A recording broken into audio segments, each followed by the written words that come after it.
Game shows are made for not only our entertainment as the viewer, but for the people competing to have some fun and even potentially win some epic cash prizes. Although there can be a dark side to what should be an hour's worth of fun for all. Here are our top 5 game show scandals. Number 1. Super Password, Fugitive. In 1988, a man by the name of Patrick Quinn managed to win a total of $58,000 on the game show Super Password. Sadly enough, however, this was not long-lived.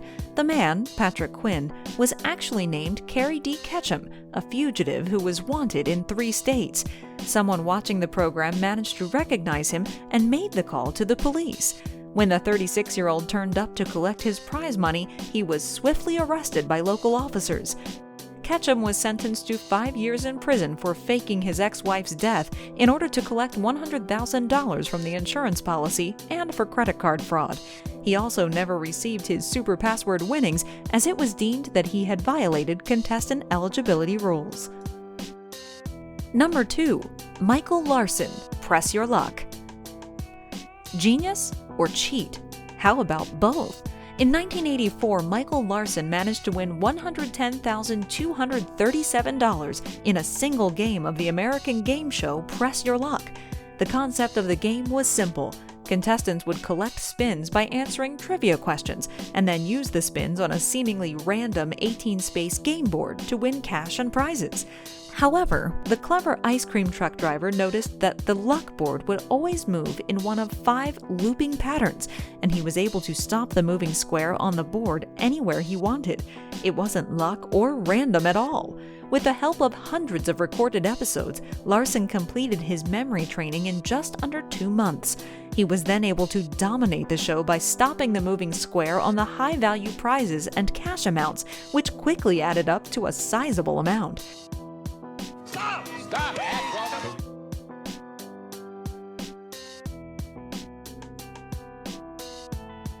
Don't stop for us anytime.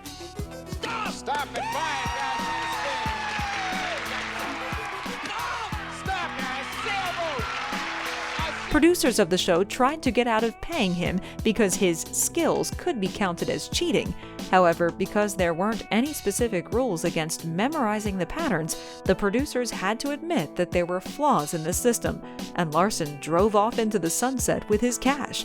Unfortunately, his small fortune didn't last long, and within 2 years, he had lost the lot, mainly due to getting involved in illegal schemes, and some had been stolen in a burglary. Number 3. $1 Million Money Drop Scandal. A total reverse scenario here in the form of couple Gabe Okoye and Brittany Mai, who were contestants on the very first episode of $1 Million Money Drop. The two were given a question. Which of these was sold in stores first? And the couple placed $800,000 of their $1 million on Post-it notes, with the 2 other choices being a Mac computer and a Walkman. Unfortunately, the couple's answer was wrong, and down the chute, their $800,000 fell. However, after the show was aired, producers were left red-faced when it was revealed that the couple's original answer of Post-it notes was in fact correct. The internet was extremely vocal in its collective upset with Fox, as they deduced that while Post-it notes, under that name, were sold after the Walkman in 1980, they were first tested and sold under the name Press and Peel in 1977. So technically, they were right. However, host Kevin Pollak is on record explaining that because of the way the game is played, at the time when they got the answer incorrect, it did not even matter because the money winnings were not even secured at that point, and the couple lost the remaining money on the very next question. To this day, the argument is still divided. Rather than Fox offering the couple some sort of compensation, they were instead invited back onto the show for another shot at the game. However, in another streak of bad luck, the show was canceled before they could come back with a vengeance. Number 4. Who Wants to Be a Millionaire? Fraud. In 2001, former British Army Major Charles Ingram managed to show the world how utterly stupid he is, all the while being made to pay £115,000 in fines for fraud. His crime? Attempting to defraud on an episode of popular game show Who Wants to Be a Millionaire? How? by having his wife and another contestant cough as the correct answer was said out loud to indicate that it was right. Luckily, the producers of the show were vigilant and suspected foul play, and his scheme was quickly sussed. Charles managed to answer the 15th and final question correctly and had won the £1 million jackpot prize. However, the winnings were quickly suspended on allegations that he had cheated by using the help of the audience. After the show ended, producers began looking at all the recorded footage in an attempt to find evidence of cheating, which they did after Tequan Widdock, who was another contestant and who was positioned right behind Charles, could be heard coughing and blowing his nose numerous times throughout the show, after the correct answer to the question was read out loud by Charles. I would have thought that it would be Aristotle Onassis. I'm pretty confident it's Aristotle Onassis. A1 or Kerry David.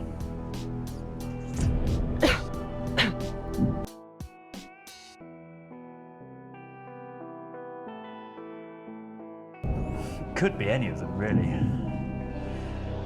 But I think it's cricket. But I'm not sure. But I think it's cricket. I think if I had to guess, and I can, I think I'd take cricket. I think it was Holbein. During the 14th question, which was worth £500,000, Charles nearly messed up the entire plan when he almost answered the question incorrectly. But out of desperation, Tequan can be heard coughing and even whispering loudly the word no. Charles's wife can also be heard coughing twice during one of the questions. Once she thought her husband didn't know the answer. Charles has always claimed that he did not cheat during the show and did not recall hearing any coughing. However, a jury disagreed and found all three guilty of fraud, and they were each given suspended jail sentences, and instead of receiving the £1 million prize, were made to pay over £100,000 in fines and fees. Charles was also ordered to resign from his position in the army due to the scandal. Number 5. The Dating Game Killer. The Dating Game was an American TV show which aired on ABC that had 3 mystery men battle each other with their own words of seduction in order to gain a date and maybe a bit more. Cheryl Bradshaw was the woman of the episode, and in 1978 managed to weed out a serial killer in the lineup. Rodney Alcala somehow managed to remain undetected as a rapist and killer, even though he was a registered sex offender. Prior to being on the show, the seemingly charming man had already raped a child and murdered at least 2 women, and went on to kill at least 2 more and a 12-year-old girl. Looking back at the show now, it's very creepy hearing some of Alcala's answers to the woman's questions, especially when the 35-year-old said, "We're going to have a great time together, Cheryl." Luckily for Bradshaw, despite choosing Alcala as her choice date, she never actually went on it and refused to go out with him. Alcala was eventually caught in 1979 after the disappearance of the 12-year-old girl led traces back to him. He is currently awaiting execution in a California state prison. It is estimated that he has murdered between 8 and 130 women. We're not sure what's crazier, this guy's creepy answers on the dating game, or the fact that a murderer was easily able to get on a TV show. Thanks for watching. Please like and subscribe to FactFaction to see more videos like this.